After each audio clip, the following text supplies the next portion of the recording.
Hi, Halal. So let's take a look at this new set of essays. Okay, some believe that in order for a hobby to be enjoyable, it needs to be difficult in some way. Okay, let's see what you said here.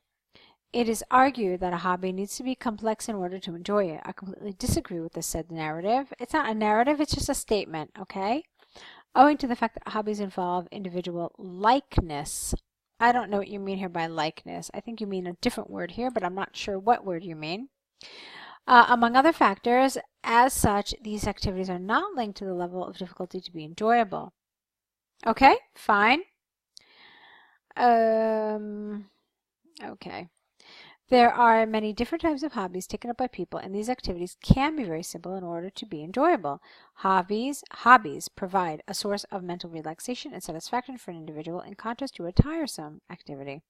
For example, according to a movie based on the life of Churchill, England's Prime Minister, he used to draw paintings of plants, T-S, and trees as his hobby, and he enjoyed this simple activity so much that he used to lose track of time. Therefore, it is not the difficulty of the hobby, rather the feeling one gets from doing it that makes it a pleasurable thing to do in leisure time. Okay. So, another reason hobbies are not linked to level of difficulty is that each hobby has a special meaning for an individual. These activities can be simplistic and easy for some people, but they mean the world to the person doing it. To illustrate, some people collect paper clippings from newspapers and find happiness and love doing it. This activity can be labeled as easy and boring, but for the individual, these paper clippings provide affection. Affection, not the right word. You don't mean affection. I think you mean something totally different. Hence, we don't put it's actually one S and two T's in pastime. Pastime activities vary according to different individuals, and these hobbies provide love and affection to the person doing them, so the level of complexity is not important. Again, I disagree with the word affection here.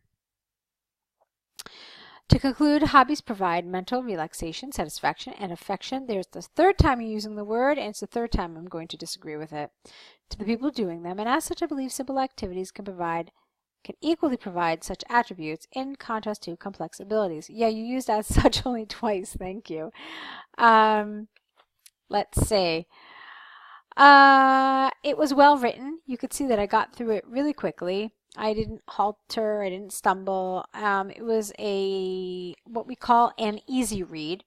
Okay? And so that's a good thing because it means that the way you write is very fluid, very natural, no major problems. Let's see. I know I corrected a couple of those words there, things like affection, which was definitely the wrong word. But I will leave it up to you to decide what the correct word was, because I'm not really sure exactly what you're trying to indicate here. Apart from that, you said that you completely disagree with this idea of a hobby needing to be difficult. And my question to you is this: can you think of any reason why a hobby potentially should be difficult? I mean, do you think that there are some instances where the difficulty maybe has some sort of attraction? Does it create some sort of a motivation for the person involved in the hobby to continue and to strive to improve? So I want you to think about that. Like, maybe there is something to this that makes this argument valid. So think about certain video games, for example, and how many times, we hear lovers of the video game say, "Oh my God, I'm so excited, I cracked level 8," or, that they've kind of surpassed some sort of obstacle that they have had in their hobby, and this provides some sort of satisfaction. So if a hobby is easy, maybe there is something boring to it. Not all the time, not for every person, but maybe for some people and for certain hobbies, okay? So for example, if you're a painter, perhaps if you are just really good at painting flowers, for example, maybe it would provide a certain challenge and a certain satisfaction if you decided to grow from just flowers to painting landscapes. Okay, so what am I trying to tell you here, Hilal? I'm trying to tell you that you decided to just focus on the one side of the essay, and while it creates a lovely essay, it creates a nicely written essay, I am suggesting to you that perhaps you should see if there is any validity to the side that you completely neglected to discuss, and how it could have maybe made your essay a more well-rounded, fuller, more developed essay. Okay? By examining these exact issues that I am talking about right now. Okay? Think about it and see if maybe you can try in future essays not to be so absolute. Okay? There is really definitely something to be said about looking at both sides of an issue and making the essay argumentative. So you could say that while there are certain cases where a hobby should provide challenges to the participant, on the whole, I believe that no, hobbies don't have to be challenging or difficult. Okay, so you could have said something like that, and I think it would have provided a fuller, more well-rounded, more interesting, and certainly more advanced and developed expression of this idea. Okay, keep that in mind, and let's look at what else you wrote here. Okay, what's happening here? You have another task 2 for us. Interesting. Alrighty, so pollution. Let's see what you said. Nowadays, pollution is increasing, and as such, there is you need an article here. There is an increase in problems associated with it, especially in big cities. A comma would have been nice here. This essay will discuss that there are many reasons linked to pollution, linked to the rise in pollution, and some proposed solutions to tackle this problem. All right, that's fine. That's what you should have done. Good. What happened here? Okay. I don't know. We'll see, though. One of the main reasons for increased pollution in megacities is that industrial units are established in these cities, and as a result, the rate of pollution is particularly high. These big cities provide manpower and the resources to operate industrial units. Due to these reasons, all right, let me try that again. These big cities provide manpower and the resources to operate industrial units. For these reasons, you know what? Full stop, and then for these reasons, business tycoons prefer developed cities. For example, Beijing is a well-developed city of China, and it is a preferred place for businessmen to build industrial units. But the city is facing worse smog percentages today than ever before because of these established units. All right, you know what? This is a little underdeveloped for me. We're talking about industrial units in big cities and metropolises. So, you talked about the industrial units, then you said that they provide manpower, then something about tycoons, and then you talked about Beijing, and again businessmen, and again industrial units, and then all of a sudden you talk about smog. But the connection between all of this is really just not clear for me. Let's look at it again. So you said that one of the main reasons for increased pollution in megacities is the industrial units are established in these cities. So what I want to know is that there are factories in and around our cities, in and around our cities that create clouds of billowing smoke and toxic fumes.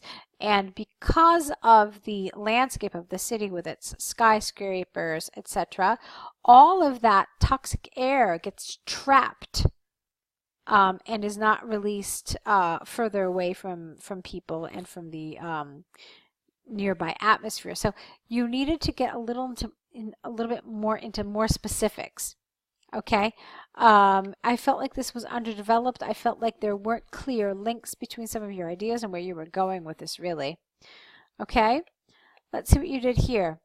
Therefore, the big cities provide manpower along with other resources for many industrial units, and as a result of this development, the pollution rate is increasing. This is interesting. What have you done here? You've got this huge paragraph. You've got kind of a conclusive statement right after your first main idea. And then you go on to a second main idea, and again you have a conclusive statement. So I don't know why this paragraph is so enormous. I would venture to say that it needn't be so enormous, but anyway, let's continue with it and see what you wrote. Another reason for the increased pollution rate in megacities is that destruction of forests in order is the destruction of forests in order to utilize the space for buildings. The building, One thing I don't like is when you have the buildings of buildings. So there are so many ways to provide cohesion between these two sentences without repeating the word. So let me look at it one more time. Another reason for increased pollution, the increased pollution rate in megacities is that, is the destruction of forests in order to utilize the space for buildings. These buildings are being constructed in population-dense areas to meet the increased demand for residential units in these cities, and these measures have taken a huge toll on the environment. To illustrate, in Pakistan, the federal capital was ranked the second most beautiful capital in the world because of its natural beauty. Recently, huge developments have been made in the city that have resulted in extreme weather changes for its inhabitants due to pollution. Hence, the pressure of developmental projects and growing industrialization in big cities have increased the rate of pollution in these areas. Okay, again, you've got some ideas here that are not really well connected.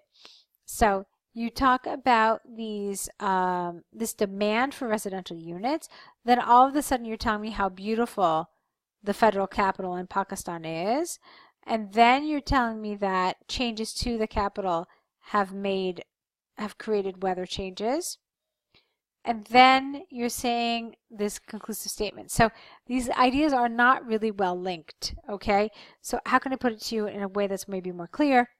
Rather than going from point A to point B to point C to point D, I feel like you've gone from A to C to E to G, okay? And there is some sort of step or some sort of link here missing. Let's look at the next paragraph. Despite the reasons for increased pollution, there are many steps that can be taken to reduce the rate of pollution. All right, instead of saying the rate of pollution and pollution here, you could have said to reduce its rates, all right, which makes it so much more cohesive. Firstly, there should be legislation to protect forests and cities, as well as strong measures to plant more trees. To illustrate, the government of Pakistan announced the 100 billion tree movement across the country to tackle pollution problems, especially in big cities. The government is providing free plants and protecting lands in these areas allocated for forests. Secondly, the industrial units should be established in rural areas in contrast to urban areas. The government should develop these rural areas to attract investors. To illustrate, there was research conducted by IMF which concluded that rural areas, when developed, can reduce the rate of urbanization and industrialization. All right, well, what about pollution? How about the pollution in cities? Can it reduce those rates? And what happens to the pollution in rural areas? So careful. You're on the right track, but there's something missing again. Therefore, the development, no S here, of rural areas and policies of state to reinvest in reforestation in big cities can decrease the pollution rate. Okay. Fine. So to conclude, reasons for increased pollution in urban areas include destruction of forests and establishment of industrial units. On the other hand, let's see, proposed solutions to tackle these problems. It's not one problem, it's multiple problems. Is the development of rural areas and implementation of environmental protection laws, as well as investment in reforestation projects. Okay, I saw that you did that. Nice. Okay, let's see what you said here. I have highlighted the sentences in red. I have concluded point 1 in the middle of the paragraph. Restate it at the end again. Whereas, okay, all right. I like what you did here. This is fine. You only need to provide one sort of conclusive statement. You really didn't need to use this here. Okay. So you should have just, because it was so enormous anyway, you could have gotten rid of this and then just included the main idea in this red sentence here. All right.